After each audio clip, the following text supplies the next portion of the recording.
우리 말씀 같이 보겠습니다. 말씀은 에베소서 1장 3절 4절 말씀 같이 보겠습니다.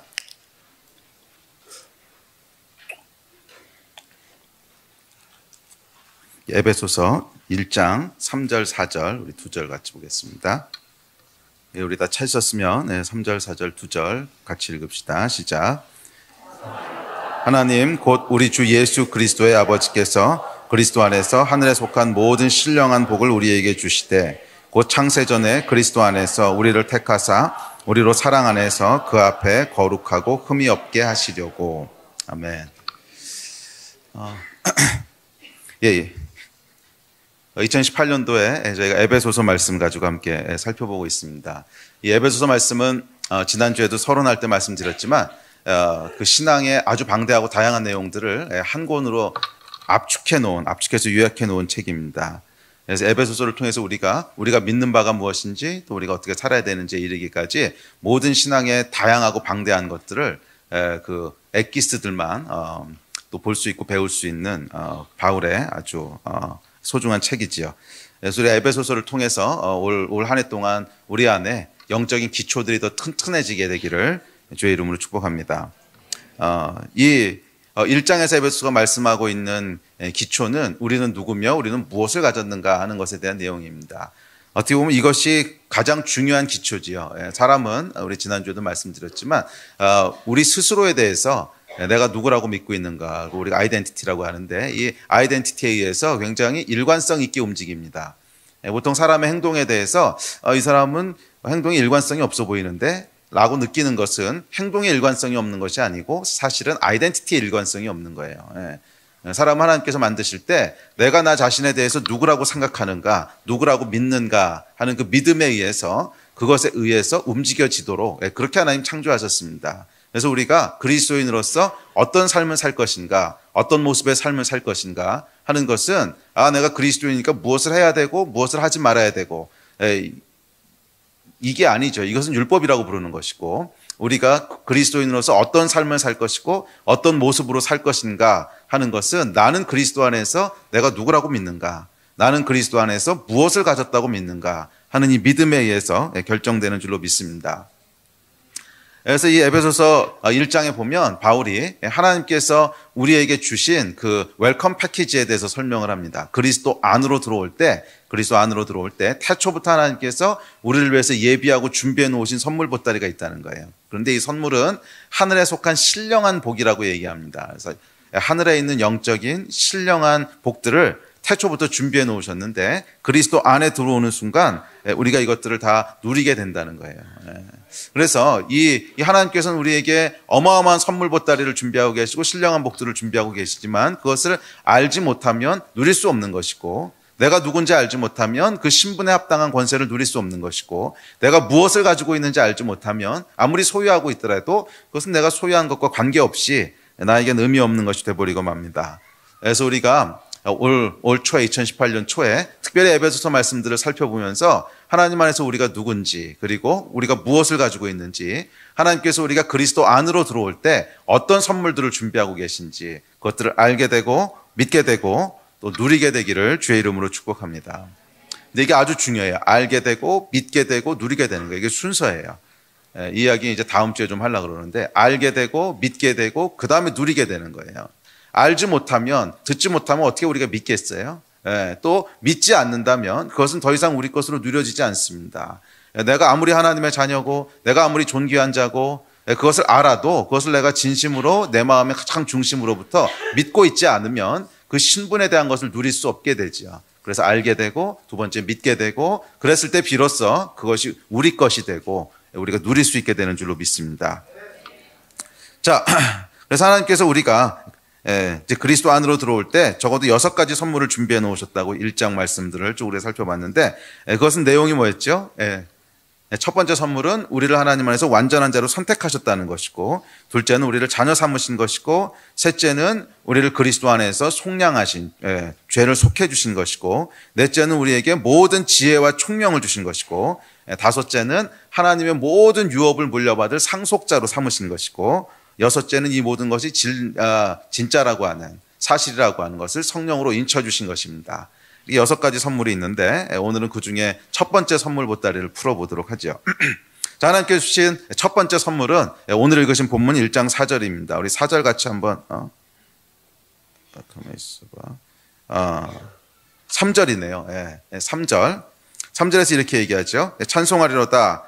하나님 곧 우리 주 예수 그리스도의 아버지께서 그리스도 안에서 하늘에 속한 모든 신령한 복을 우리에게 복 주시되 4절이 맞구나. 예, 다시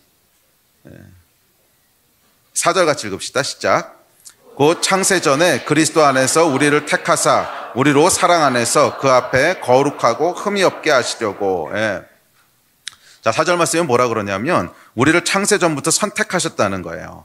선택하셔서 하나님의 백성으로 또 하나님의 자녀로 하나님의 소유로 완전한 자로 흠이 없는 자로 거룩한 자로 이렇게 선택하셨다는 것입니다. 이 선택은 다른 말로 하면 은혜예요. 은혜. 왜냐하면 우리가 뭐를 해서 선택받은 게 아니거든. 우리가 심지어 존재하기도 전에 태초부터 어떻게 보면 세상이 지음받기도 전부터 하나님께서 이미 우리를 선택하셨다는 거예요. 예, 이미 하나님의 자녀로 또 하나님의 흠없는 자로 거룩한 백성으로 이미 선택하셨다는 거예요. 예, 그래서 이것은 내 공로와는 전혀 무관합니다. 내가 뭘 했는가, 내가 무엇을 드렸는가, 아니면 내가 의지적으로 무엇을 선택했는가, 이것하고는 아무 관계가 없습니다. 내 의지나 공로와는 전혀 무관합니다. 이미 창세전에 천지를 지으시기도 전에 우리를 선택하셨기 때문입니다. 자, 이게 여러분 어떻게 가능할까요? 내가 존재하기도 전에 나를 선택하셨다. 이게 어떻게 가능한지 보시려면 우리의 육신의 자녀들을 생각해 보면 아마 조금 도움이 되실 거예요. 여러분 자녀들을 볼 때 어떤 마음이 드세요? 정상적인 부모라면, 약간 마시간 거 말고 정상적인, 요즘 좀 마시간 부모들도 뉴스에 하도 많이 나와서 정상적인 부모라면 자녀에 대한 무한한 애정과 무한한 사랑을 느낍니다. 그렇죠? 얘는 너무 소중하고 무엇하고도 바꿀 수 없고, 와 어떻게 이런 존재가 있을까 감탄스럽고 완전하고 흠이 없고 그렇게 보입니다. 어린아이 때는.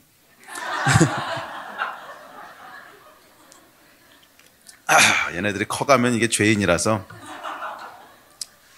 그래, 약간 커도, 커도 그렇지요. 예. 근데 여러분, 이 아이들이 여러분에게 너무나 소중하고 너무나 존귀하고 최고로 사랑스럽고 그런 이유가 뭐예요? 이 아이들이 여러분에게 뭘 해줬습니까? 해준 거 아무것도 없죠.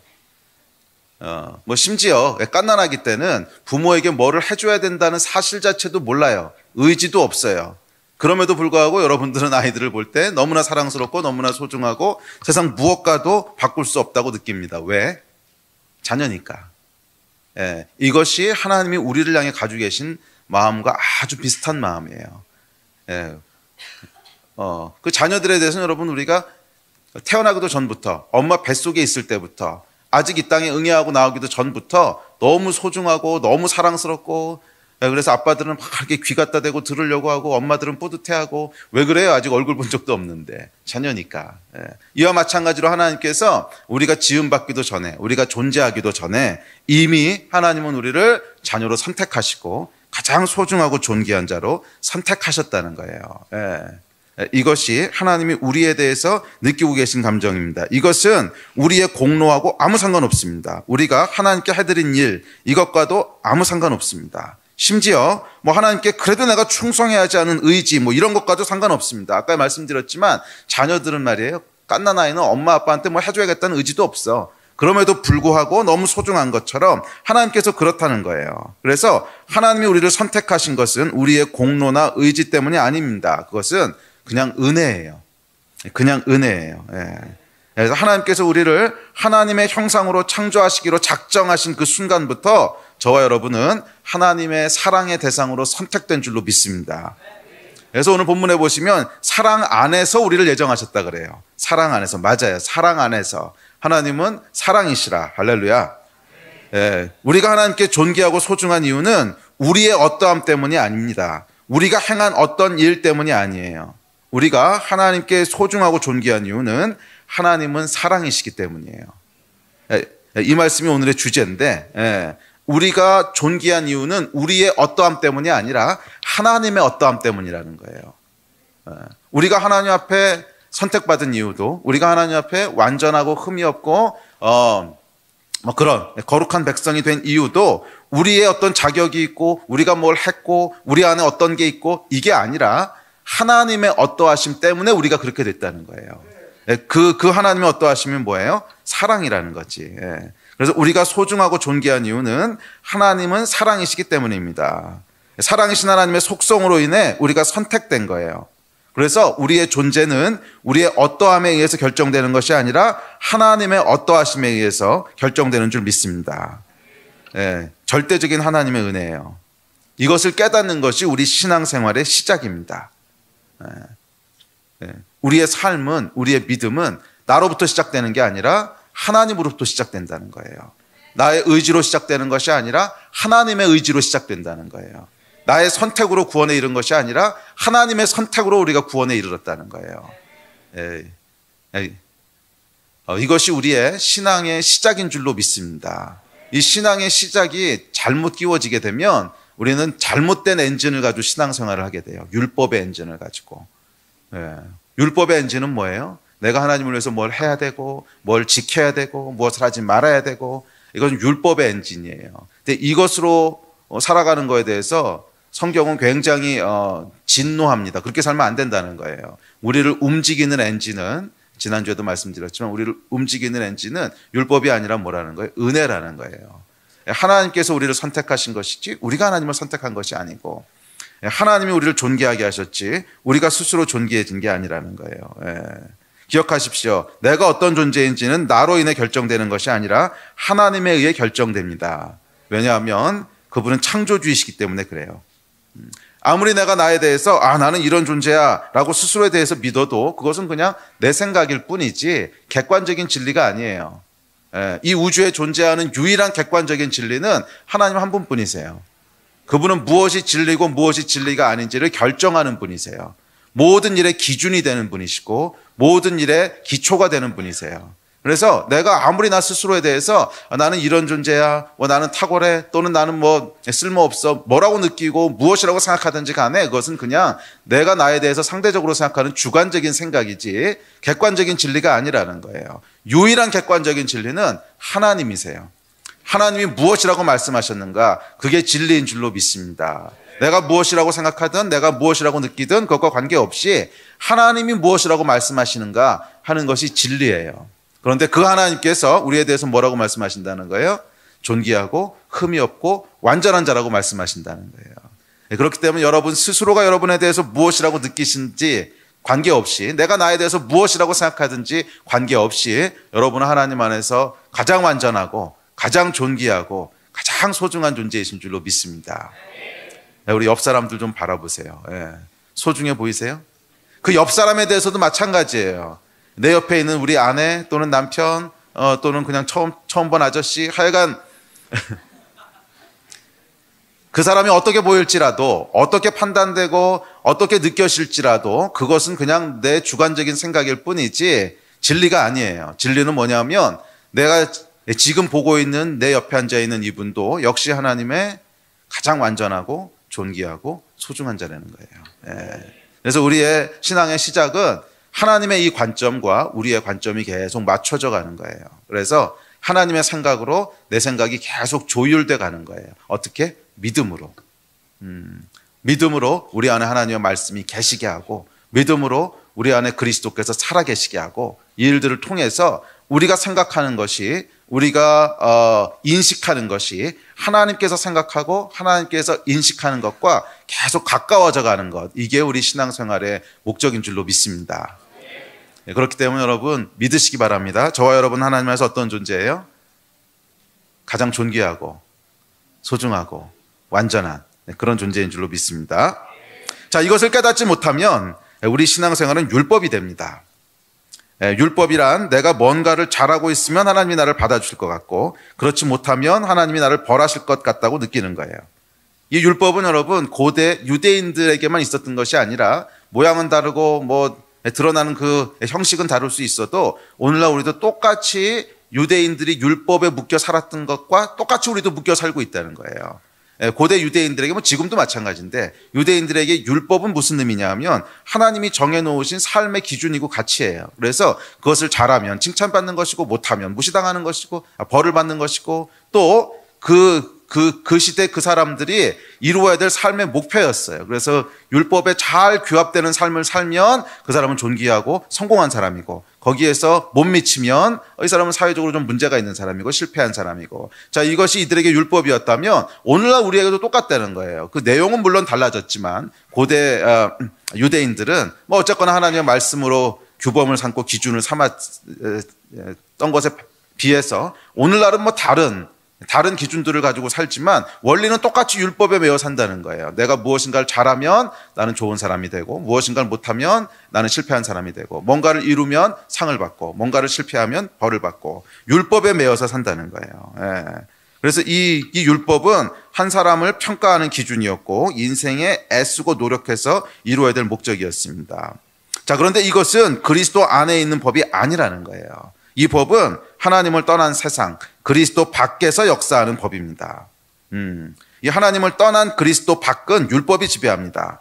사회가 정해놓은 규범에 따라 잘하면 인정을 받고 잘못하면 무시당하고 잘하면 상을 받고 잘못하면 벌을 받습니다. 그러니 죽을 힘을 다해서 경쟁해서 이겨야 됩니다. 하기 싫어도 해야 되고 힘들어도 능력이 안 되고 안 되면 사기라도 쳐서 이건 성공해야 되는 이것이 그리스도 밖에서 역사하는 법입니다. 그렇지 않습니까? 우리가 세상에서 살다 보면 그리스도 밖은 그냥 이 법이 지배하고 있지요. 그래서 그곳에는 자유가 없습니다. 그냥 세상의 기대와 기준에 맞춰서 열심히 자유 없이 움직여야 되는 종일 뿐입니다. 그래서 성경은 이 삶에 대해서 이렇게 얘기합니다. 로마서 말씀 같이 봅시다. 시작. 그 바라는 것은 피조물도 썩어짐의 종 노릇한 데서 해방되어 하나님의 자녀들의 영광의 자유에 이르는 것이니라. 우리 하나님께서 말씀하신 우리의 목적인데 우리는 썩어짐의 종 노릇하고 있다는 거예요. 그런데 목적은 하나님의 자녀가 누리는 그 자유함에 이르는 것이 목적이라는 거예요. 자, 그리스도 밖에 있을 때 우리는 썩어짐의 종 노릇했다는 것입니다. 자, 썩어질 것은 뭐예요? 영원하지 못한 것, 잠시 이 땅에 있다가 사라질 것, 이것들을 성취하기 위해서 종처럼 살아간다는 거예요.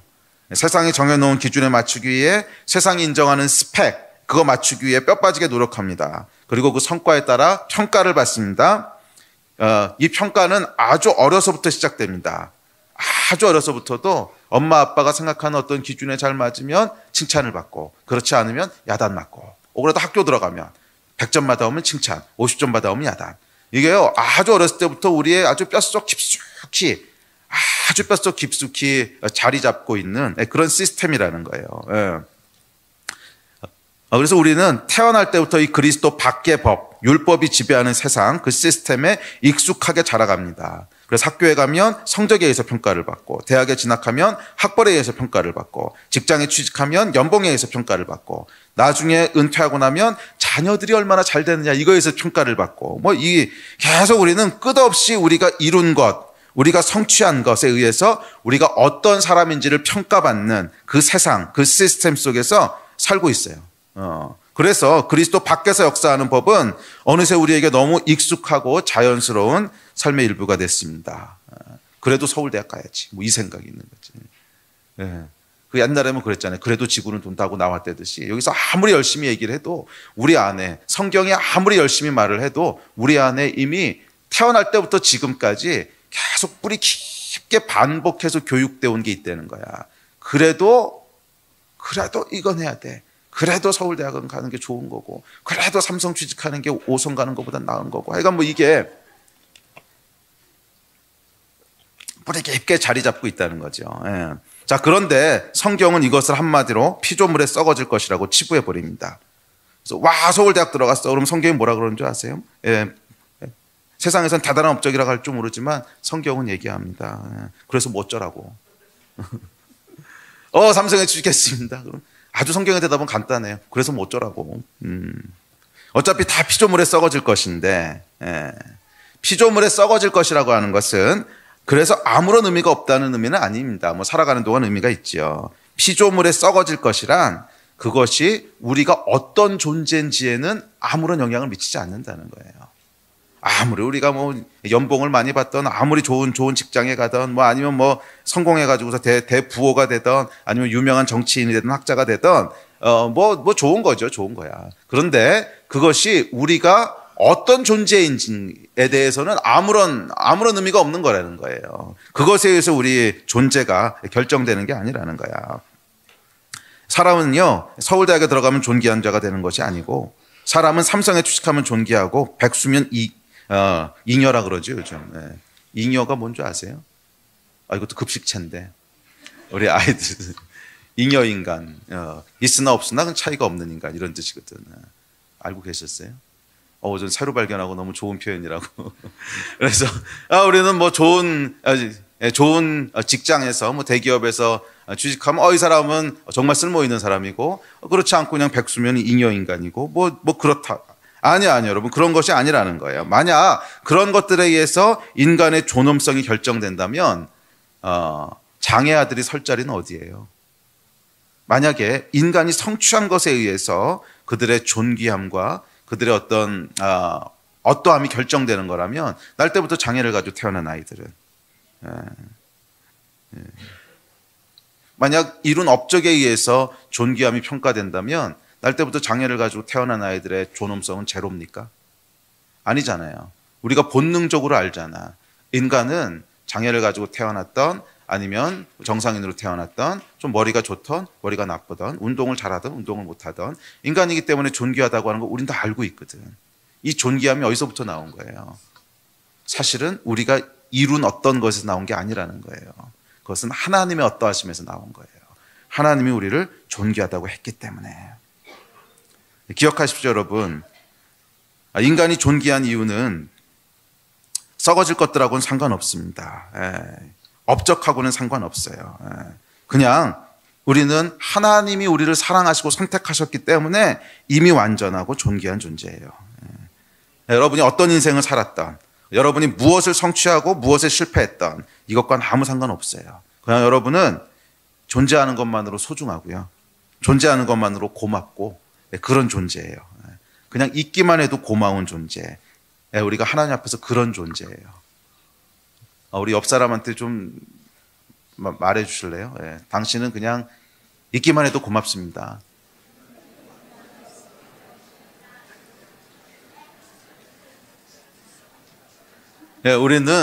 우리가 무엇을 할 수 있고 할 수 없고 뭐 이것과 관계없이 그냥 존재하는 것만으로 있어주기만 해도 고마운 존재예요. 그렇지 않습니까?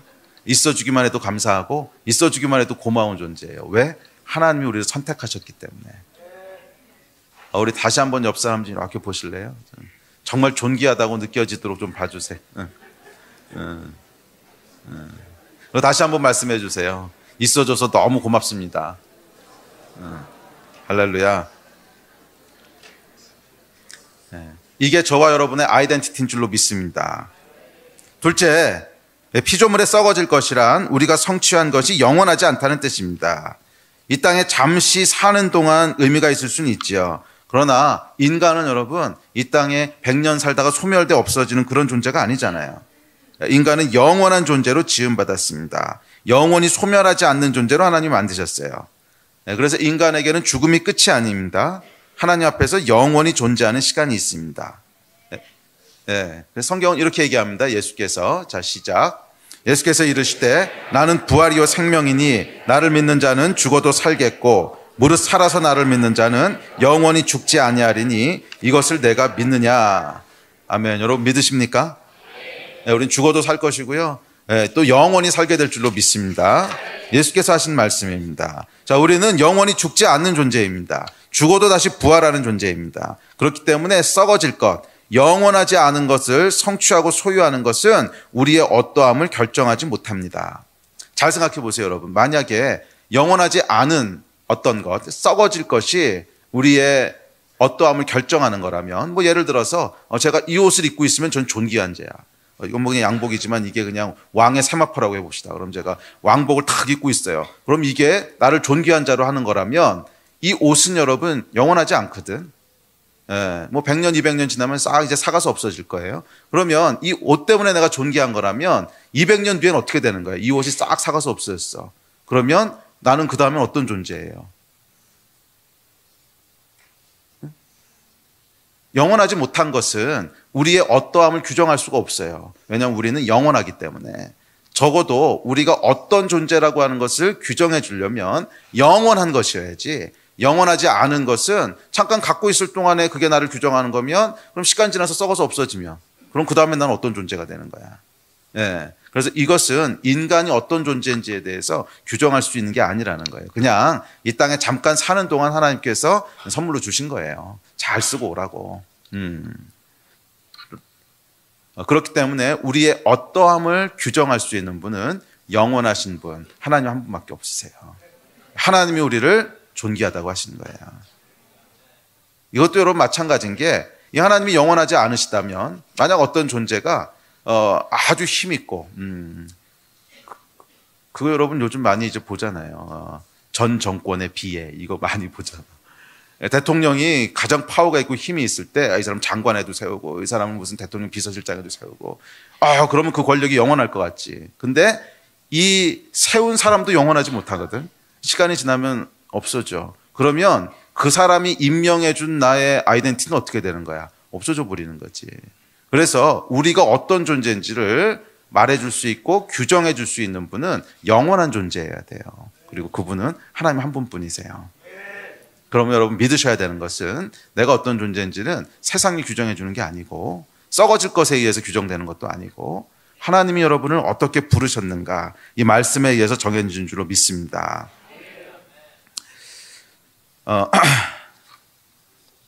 그 불행하게도 하나님을 떠난 인간, 그리스도 밖에 거하는 인간은 썩어질 것을 이루는 일에 종이 되어버렸습니다. 썩어질 것을 이루고 성취하기 위해서 종처럼 쉼없이 달립니다. 피곤해도 달리고 힘들어도 달리고 계속 달려요. 그러다가 성취하지 못하면 실패감 때문에 무너지고, 성취하면 성취한 걸 잃어버릴까 봐 불안해합니다. 종이지요, 종. 자유도 없고 쉼도 없는 종. 종은 여러분 하고 싶은 것이 있어도 그것을 할 수 없습니다. 종은 주어진 일을 해야 되는 거지. 종은 쉬고 싶어도 쉴 수 없습니다. 주인이 쉬라 그래야 쉬는 거지. 어려서부터 지금까지 우리는 이 세상에 썩어질 것에 종으로 살면서 종된 삶의 학대 속에 살아온 거예요. 이것이 그리스도 밖에 있던 율법의 삶입니다. 그래서 여러분, 그리스도 밖에 있는 삶은 피곤하고 고단해요. 제가 이 말씀 이렇게 준비하면서 여러분들 얼굴이 이렇게 탁 떠올랐는데 어떤 얼굴이었냐면, 학대받아서 불쌍한 얼굴이에요. 이 세상 주인의 이 학대 속에서 정말 쉬지도 못하고, 뭐 자매들도 그렇고 형제들도 비슷하죠. 저는 제가 어쨌거나 형제니까 뭐 자매의 심리는 잘 몰라요. 저는 남자만 알지. 근데 그러니까 형제들도 말이에요. 이 사회에서 어떻게든지 그냥 인정해 보겠다고, 조금이라도 더 인정받아 보고, 조금이라도 약간 월급 더 많이 받는 데 가고, 조금이라도 그거 하려고 쉬지도 못하고 자지도 못하고 그렇게 학대 속에서 살아오는, 쉼도 없고 자유도 없고, 뭐 자매들도 비슷하겠죠. 그 얼굴이 이렇게 떠오르면서 가련한 인생이요, 이 말이 막 떠오르더라고. 가련한 인생이요. 우리는 원래 그런 존재가 아니에요. 썩어질 것의 종으로 학대받고 자랄 존재가 아니에요. 저와 여러분은 하나님의 자녀고, 하나님의 소중한 자고 선택받은 자인 줄로 믿습니다. 자, 여기 복음이 있습니다. 그것은 예수 그리스도께서 우리를 이 종된 삶, 피곤하고 고단한 삶에서 해방시키셨다는 거예요. 할렐루야. 그리스도 안에 들어올 때 하나님은 이 가혹한 법을 폐하십니다. 8장 21절을 다시 한번 읽읍시다. 시작. 썩어짐의 종 노릇한 데서 해방되어 하나님의 자녀들의 영광의 자유에 이르는 것이니라. 할렐루야. 그리스도 안에 역사하는 법은 다르다는 거예요. 하나님께서 썩어질 것에 종 노릇되는 것을 해방시키셨다는 거예요. 이 법을 그리스도 안에서는 폐지하셨다는 거예요. 자, 그것은, 그래서 그리스도 안에 있는 법은 우리를 종으로 속박하고 구속하는 법이 아니라 자유에 이르게 하는 법인 줄로 믿습니다. 그것은 율법이 아니라 은혜의 법입니다. 그리스도 안에서는 잘못으로 평가되지 않아요. 우리의 잘못에 의해서 정죄받지도 않아요. 그리스도 안에서 우리의 가치는 우리가 이룬 어떠함, 이것하고 나오면 상관이 없습니다. 예수 그리스도를 통과해서 그 안으로 들어가는 순간 우리의 모든 잘못, 허물, 연약함, 수치, 이게 다 십자가에서 처리돼 버린 거예요. 그래서 진짜 복은 여러분 이 십자가예요, 십자가. 맞아, 우리가 이 땅에 있을 동안 뭐 연약한 것도 있고 잘못한 것도 있고 다 있지. 하나님은 그냥 뭐 있어도 없는 듯이 죄를 저도 그냥 봐주고 이런 분이 아니세요. 우리 하나님 정확한 분이세요. 이 하나님의 공의에 비춰보면 맞아요, 우리가 이 땅 안에 이 세상에 살 동안에 뭐 잘못한 것도 있고 연약한 것도 있고 실수한 것도 있고 정죄받을 만한 거 많이 했어요. 그럼에도 불구하고 우리가 하나님 안에 들어갈 때, 그리스도 안에 들어갈 때 우리가 완전하고 흠이 없고 거룩한 자가 되는 이유는 십자가 때문이라는 거야. 예수 그리스도의 십자가에 우리의 모든 죄와 저주와 정죄와 우리의 수치와 실수와 이거를 다 못 박아서 처리해 버리신 거예요. 할렐루야. 그래서 예수께서 하나님의 모든 심판과 저주를 친히 다 담당하신 거예요. 그래서 그리스도 안으로 들어올 때는 무엇을 통과해 들어오는 거예요? 이 십자가를 믿음으로 통과해서 들어오는 거예요. 나도 예수와 함께 십자가에서 죽었고 예수와 함께 부활했다고 하는 이 믿음을 통과해서 그리스도 안으로 들어오는 거예요. 그러면 이 그리스도 안에 들어오면 이제 더 이상 뭐가 없어요? 정죄함이 없는 거예요. 그리스도 안에 들어오면 이제 더 이상 뭐가 없는 거예요? 저주가 없는 거예요. 그리스도 안에는 그럼 뭐만 남은 거예요? 축복과 사랑과 은혜와 칭찬과 격려와 이것만 남아있는 거야. 율법이 지배하는 것이 아니라 은혜가 지배하는 곳이 그리스도 안인 줄로 믿습니다. 그래서 그리스도 안에 들어올 때 우리를 향한 하나님의 평가는 너는 완전한 자라는 거예요. 흠이 없고 완전한 나의 백성이고 나의 가장 사랑스럽고 존귀한 아들이라는 거예요. 기억하십시오, 여러분. 그리스도 안에 들어오는 순간 우리를 옥죄며 지배하던 모든 정죄의 법, 썩어질 법이 다 패해졌습니다. 로마서 8장 1절 2절 이렇게 얘기합니다. 시작. 그러므로 이제 그리스도 예수 안에 있는 자에게는 결코 정죄함이 없나니 이는 그리스도 예수 안에 있는 생명의 성령의 법이 죄와 사망의 법에서 너를 해방하였음이라. 할렐루야. 종에서 우리가 해방된 줄로 믿습니다. 더 이상 우리는 우리가 성취한 것으로 평가받지 않고 우리의 잘못으로 정죄받지 않아요. 죄와 사망의 법에서 해방됐습니다. 이것이 십자가의 은혜입니다. 그래서 우리가 그리스도 안으로 들어갈 때, 그리스도의 십자가를 통해서 믿음으로 그 안에 들어갈 때 우리는 전혀 다른 법이 지배하는 영역으로 들어가게 됩니다. 우리가 살던 것과는 전혀 다른 법이 지배하는 영역으로 들어가게 됩니다. 무엇을 해서 성공하고 존귀해지는 것이 아니라 그냥 있는 존재 자체로 존귀한 은혜의 법이 지배하는 영역. 이것은 여러분 우리가 사는 세상 그리스도 밖과는 완전히 다른 공간이에요. 완전히 다른 영역이에요. 그래서 사실은 이것을 우리가 이해하고 누리는 것이 어려워요. 왜? 우리가 살아왔던 지금 살고 있는 영역, 공간과는 완전히 다른 법이 지배하는 거야. 여러분, 전 우주에 가본 적은 없지만 이 중력이 작용하고 있는 영역에 살다가 무중력 상태인 우주로 나가면 굉장히 모든 게 어색하지 않겠어요? 물을 마시려고 물을 딱 하면 이렇게 들어오는 게 아니고 물이 공중으로 휙 날아가 버려. 그 밥은 밑으로 내려가나 모르겠어. 중력이 없는데. 거기 뭐 밥 먹고 누워 있어도 소화되는 거 보니까 중력이 없어도 내려갈 것 같긴 한데 하여간 전혀 다른 세상이죠. 전혀 다른 공간이듯이. 그건 뭐예요? 우리가 지금 느끼고 있는 중력이 지배하는 이 물리학의 공간과 다른 공간으로 들어가는 거죠.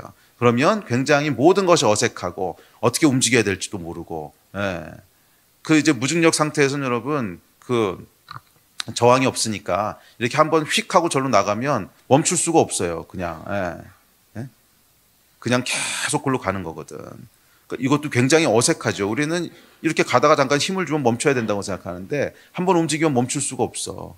뭔가가 막아주기 전에는. 그래서 하여간 아주 어색합니다. 실제 살아보지는 않았지만 이제 그럴 거라는 거지. 그와 마찬가지로 그리스도 밖에서 율법이 지배하는 세상에 살다가 그리스도 안에 은혜가 지배하는 세상으로 들어오면 어색해요. 좋은 건 분명히 좋은 건데 어색해. 그래서 계속 뭘로 돌아가려고 그럽니까? 율법으로 돌아가려고 그래요. 계속 율법으로 돌아가려고 그래요. 그래서 교회 안에 들어와서도 계속 율법으로 돌아가려고 그래요. 뭔가를 해서 인정받으려고 하고 뭔가를 해서 하나님께 사랑을 받으려고 하고, 그래서 교회에서 그렇게 사람들이 달고 싶은 게 그 집사, 무슨 장로 이런 이제 호칭 받고 싶어 하는 것도 사실 똑같은 거거든. 그것이 물론 아주 존귀하고 충성된 일꾼에게 주는 소중한 겁니다. 그럼에도 불구하고 우리 안에 동기들이 말이야, 계속 뭔가를 인정받고 싶고 또 사람들에게 칭찬받고 싶고 뭔가를 해서 얻고 싶고 하는 동기들이 계속 우리를 이렇게 하죠. 왜? 워낙 그리스도 밖의 삶에 익숙해져 있어. 우리는 그냥 지구의 중력이 작용하는데 익숙해져서 당연히 이렇다고 생각하며 살듯이, 그러다가 전혀 다른 공간으로 들어가면 어색하듯이, 이게 그런 거예요. 그래서 여러분, 이것은 믿음으로 계속 배우셔야 돼요. 계속 듣고 믿음으로 배우고 취하고. 이거 어떻게 하는지는 다음 주에 좀 더 알려드릴게요. 자, 여러분이 누구신지를 먼저 명확히 아시기를 주의 이름으로 축복합니다. 여러분은 무엇을 해서 존귀해지는 게 아니에요. 제가 오늘 대충 쉬어봤어요. 무엇을 해서 존귀해지는 게 아니고 원래 존귀한 겁니다. 한 100번 넘더라고, 오늘 제가 쓴 것 중에. 이건 하여간 제가 100번 이상 여러분들에게 계속 반복할 거예요. 왜냐하면 귀에 못이 박히도록 해야 돼. 우리는 그리스도 밖의 시스템에서 귀에 못이 박히도록 살아왔기 때문에 귀에다가 다른 못을 박아야 돼요. 여러분은 무엇을 해서 존귀해지는 게 아니라 이미 하나님 안에서 존귀한 자인 줄 믿습니다. 무엇을 해서 성공하는 것이 아니라 이미 하나님 안에서 성공한 자들이고 이미 하나님 앞에서는 가장 존귀한 자인 줄 믿습니다. 이것이 여러분의 영원한 운명이에요.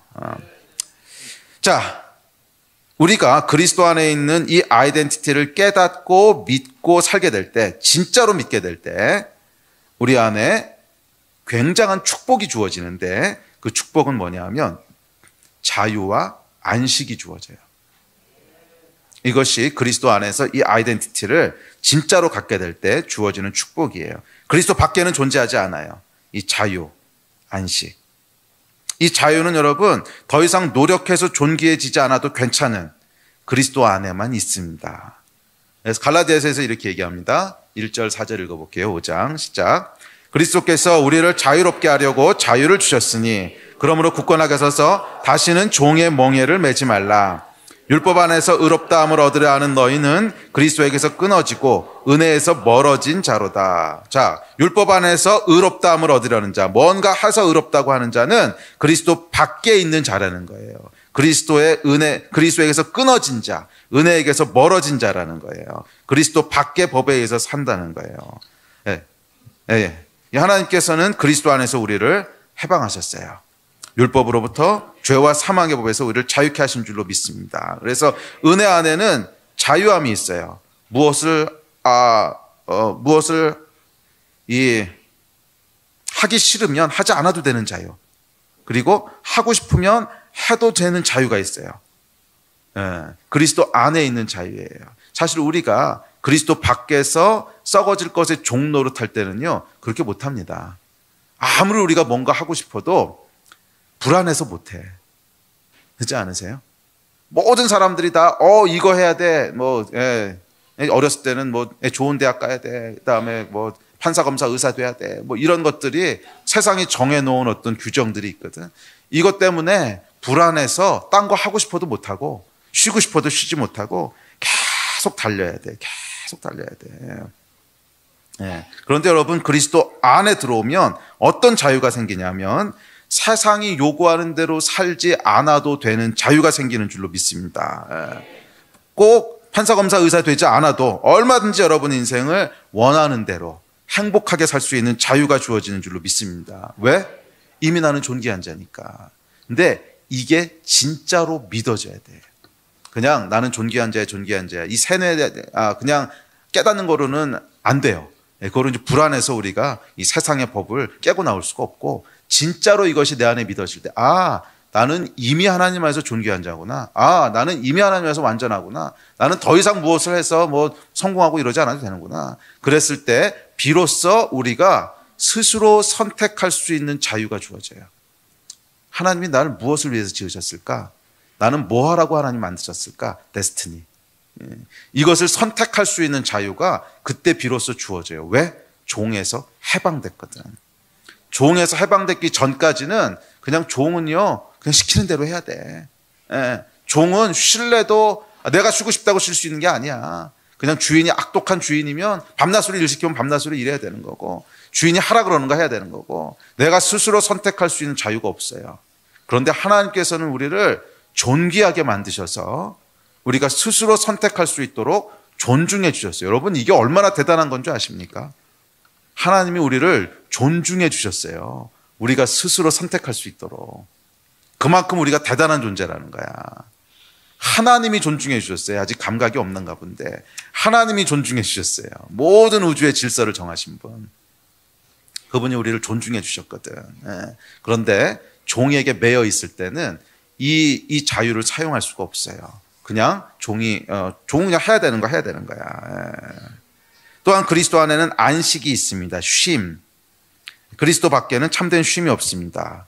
내가 쉬는 동안 저 녀석이 달리면 그럼 난 저 녀석보다 쓸모없는 존재가 되는 거잖아. 쉴 수 없습니다. 피곤해도 달려야 되고 힘들어도 달려야 되고, 하여간 그게 그리스도 밖에서의 삶이에요. 사실은 이게 저도 정확히 그랬습니다. 저도 정확히 그랬어요. 제가 대학교 1학년 때 이제 그리스도 안으로 들어오게 됐는데, 그리스도 안으로 들어오기 전까지, 이제 대학 들어가기 전까지 제 삶에는요 쉼이 없었어요. 내가 쉬는 동안 딴 사람들이 앞서가면 어떡해. 안 되지. 불안하잖아요. 그래서 저는 글쎄 모르겠어요. 담즙질이라서 그런지. 근데 담즙질 아니라도 비슷할 텐데. 그 중고등학교 때는 항상 그 책상 앞에 이렇게 써서 붙여놓는 표가 있었어요. 자면 끝장이다. 이게 항상 썼어요. 자면 끝장이다. 그래서 뭐 지면 죽는다. 이게요. 정말이에요. 항상 이렇게 써가지고서 그때 프린터가 없었지. 글씨 이렇게 잘 써가지고서 자면 끝장이다. 뭐 지면 죽는다. 이렇게 써놓고 막 졸려도 이를 악물고 피곤해도 그냥 그거 계속 보면서 아니야, 내가 잘 동안 저 녀석은 몇 시간 더 공부할 거야. 막 이 생각이 그냥 그러니까 진짜 종이었어요. 진짜 쉼이 없었어요. 막 쉼 없이 달리고 그래가지고서 난 이것만 얻으면 그 다음에 쉴 수 있는가 보다. 그래가지고 서울대학만 가면 이제 쉴 수 있다고 생각을 했어요. 그래서 그때까지는 졸려도 자면 안 되고 뭐 피곤해도 쉬면 안 되고 그래가지고 막 잠도 안 자고 쉬지도 않고 써서 붙여놓고 막 이를 악물고 그러고 했어요. 그래서 대학을 갔는데 이제 원하는 대학을 갔죠.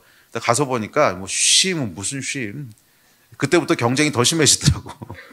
그때부터 경쟁은 더 심해지고 뭐 쉼이라는 건 없더라고. 쉼이라는 건 없고. 예. 그러다가 이 선배의 전도를 통해서 제가 예수를 믿고 거듭나게 됐어요. 그리스도 안으로 들어오게 됐어요.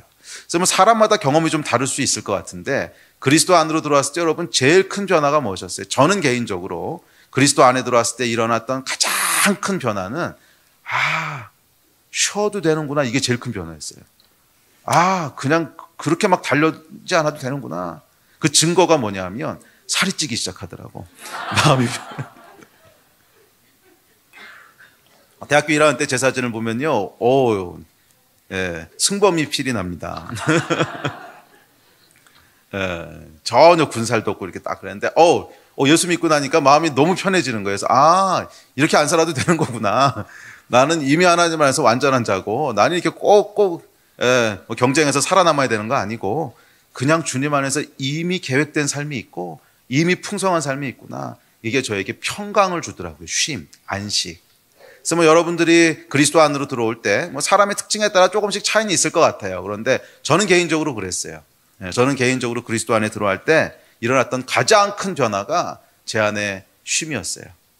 이렇게 미친 듯이 달려가지 않아도 되는구나. 이렇게 헐레벌떡 뛰어가지 않아도 되는구나.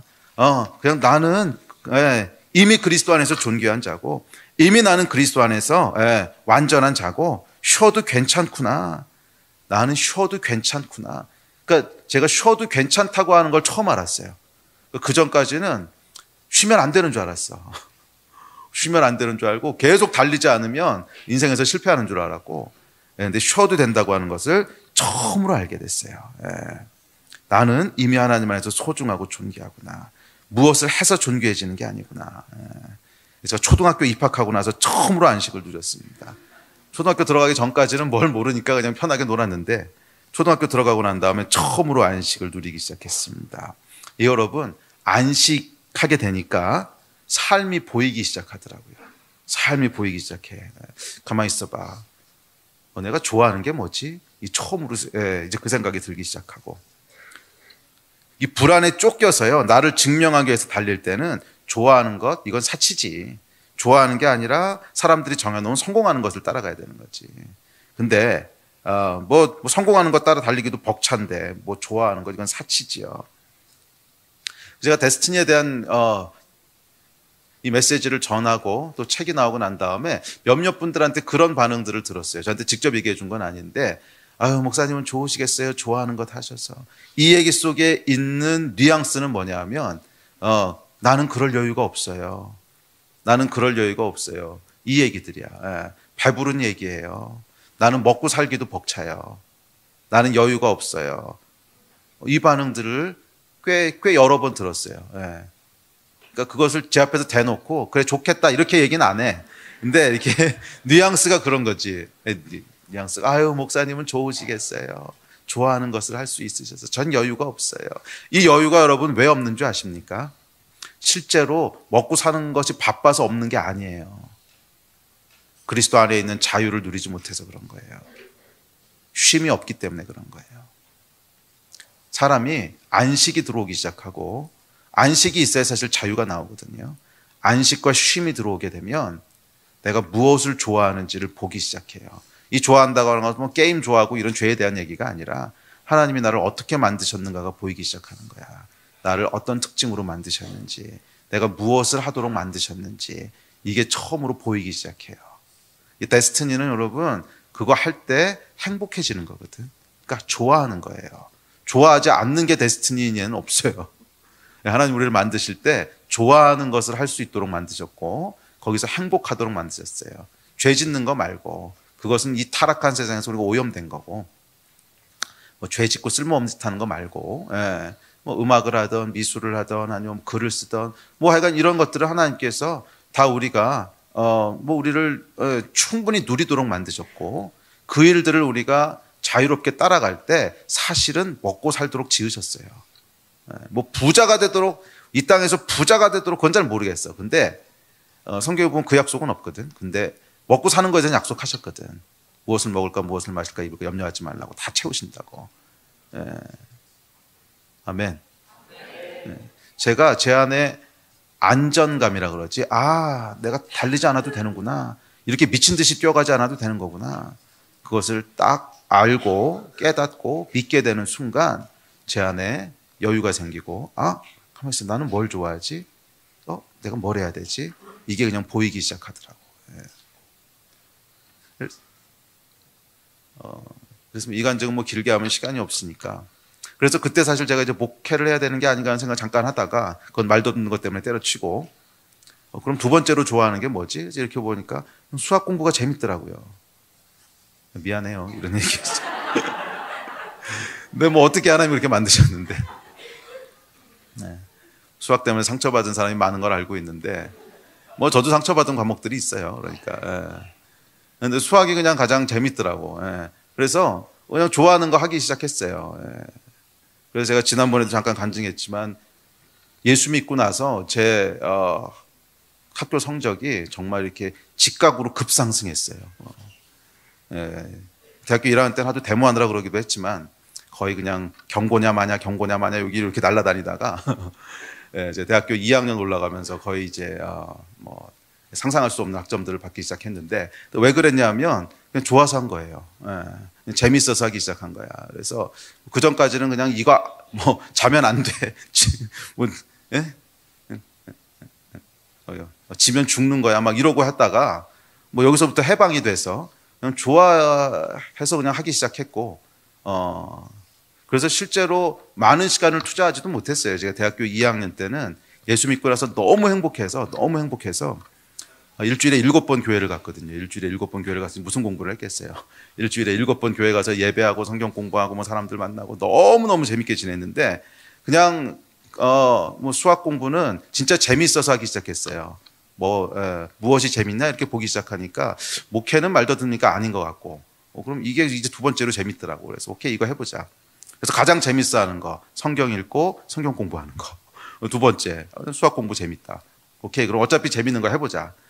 그래서 했더니 그 지난번에도 말씀드렸지만 하여간 아주 잘 나오더라고. 뭐 하여간 그렇게 여유가 생기기 시작했습니다. 예. 그래서 몇 년 더 그냥 좋아하는 공부를 하고 이제 학위를 마치고, 예. 그다음에 하나님 목회자로 부르셨어요. 목회자로 부르셨는데 이때도 목회자를 자유롭게 선택할 수 있었어요. 자유롭게. 예.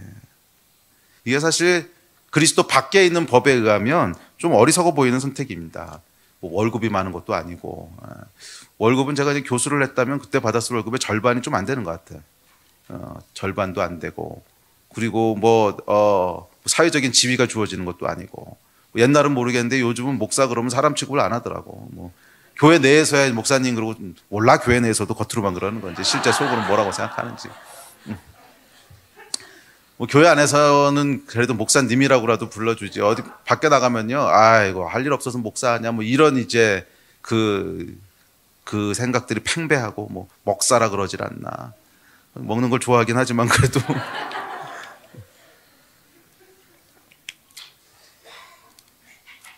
네, 사실은 그리스도 밖에 있는 법에 의하면 뭐 선택할 수 없는 선택이죠. 예.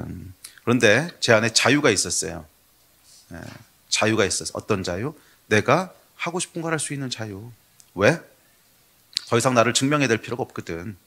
나는 이미 하나님 안에서 온전하고, 나에겐 영원한 하나님의 인치심이 있고, 하나님 안에서 이미 성공한 자고, 이미 하나님 안에서 존귀한 자고, 내가 이 땅에서 뭘 하든 뭘 하지 않든, 뭐 이걸 하든 저걸 하든 그것과 관계없이 하나님 앞에서 나는 온전한 자고, 이 땅에 살아가는 동안 내가 해야 될 일은 내가 하고 싶은 일 하는 거예요. 근데 하나님을 사랑하고. 여러분 이 자유에 대해서 이제 오해하실 수가 있는데, 그 웨슬리가 했던 유명한 말이 있습니다. 유명한 말이 있는데, 하나님을 목숨처럼 사랑하십시오. 그리고 하고 싶은 거 다 하십시오. 이게 이제 웨슬리가 했던 유명한 말이거든. 예. 정말 하나님을 사랑하게 되면 하고 싶은 일도 하나님 사랑하는 일이야. 예. 그래서 이건 순서가 있어요. 하나님을 생명처럼 사랑하십시오. 그리고 자유를 누리십시오. 그러니까 이게 그리스도 안에서 주어진 우리의 자유거든. 근데 약간 제 안에는 자유롭게 제가 할 수 있는 것을 얼마든지 선택할 수 있는 자유가 있더라고. 꼭 그냥 세상에 목매가지고서 넌 여기까지 공부했으니까 그 다음에 반드시 교수를 해야 돼. 그게 사회적으로도 인정받는 거고 돈도 많이 벌고 훨씬 더 나아. 그건 그냥 세상이 그렇게 얘기하는 거고, 나는 내가 원하는 걸 선택할 수 있는 자유가 있더라고요. 이것이 여러분 그리스도 안에 있는 자유와 안식인 줄로 믿습니다. 저는 여러분들도 썩어질 것의 종노릇하는 데서 해방돼서 정말 예수 그리스도께서 주시는 자유와 안식을 누리게 되기를 주의 이름으로 축복합니다. 여러분 그리스도 안에 자유가 있고 안식이 있습니다. 존귀해지기 위해서 그만 달리셔도 돼요. 여기도 지금 열심히 달려가고 계신 분들, 오 가련한 인생이요. 그렇게 죽을 내기 되고 달리지 않으셔도 돼요. 죽을 내기 되고 달리는 것이 여러분들의 진짜 열정이고 하나님이 진짜 주신 데스티니라면 할렐루야. 할렐루야. 그럼 바울도 그렇게 살았죠.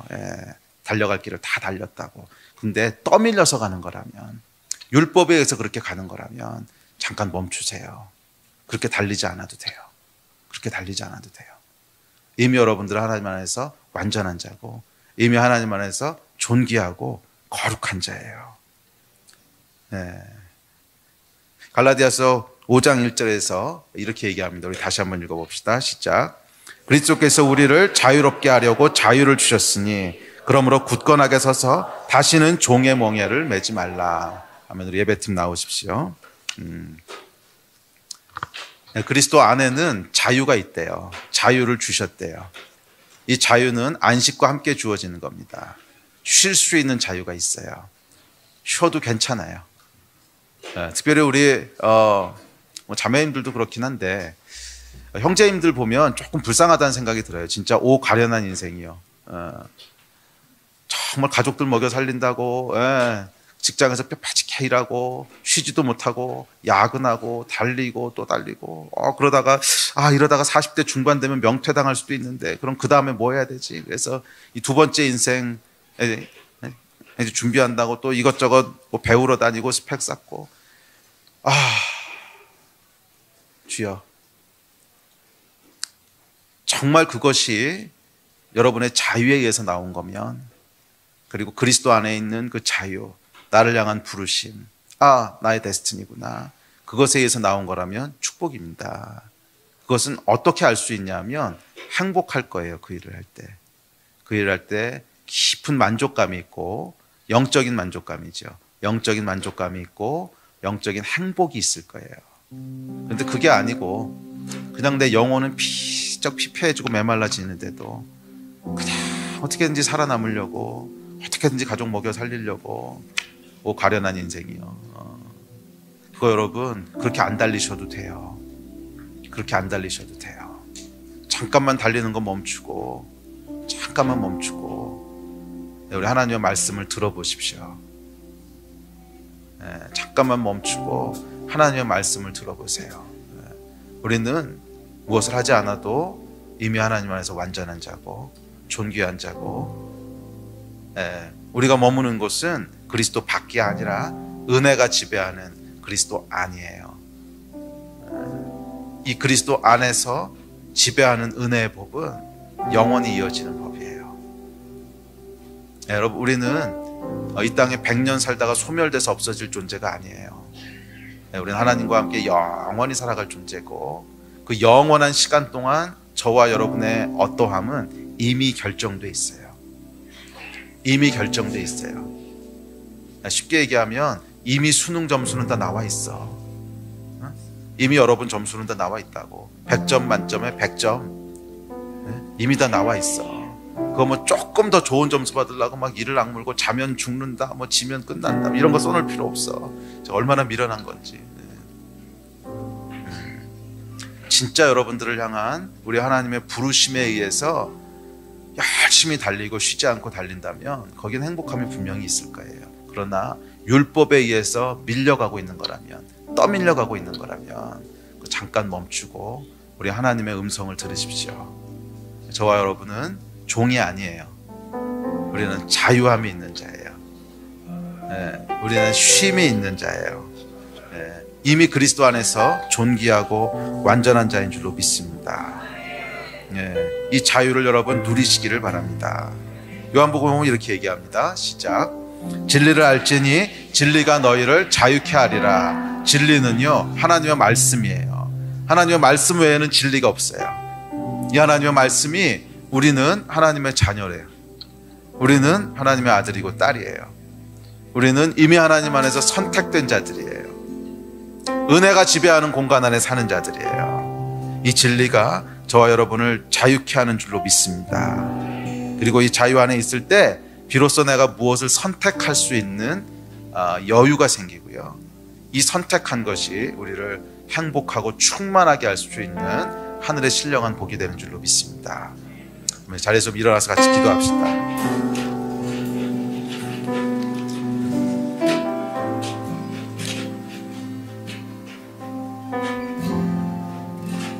제가 오늘 수십 번 반복해서 얘기했던, 귀에 못이 박히도록 얘기했던, 여러분은 무엇을 해서 존귀해지는 게 아닙니다. 이것은 그리스도 밖에 있는 율법이 지배하는 시스템이고, 우리가 거하는 공간, 그리스도 안에 있는 우리가 살아가는 이 영적인 공간은 하나님의 은혜가 지배하는 곳입니다. 우리 점수는 이미 나와 있어요. 100점 만점에 100점. 여러분은 이리 뜯어보고 저리 뜯어봐도 100점 만점짜리 인생이야.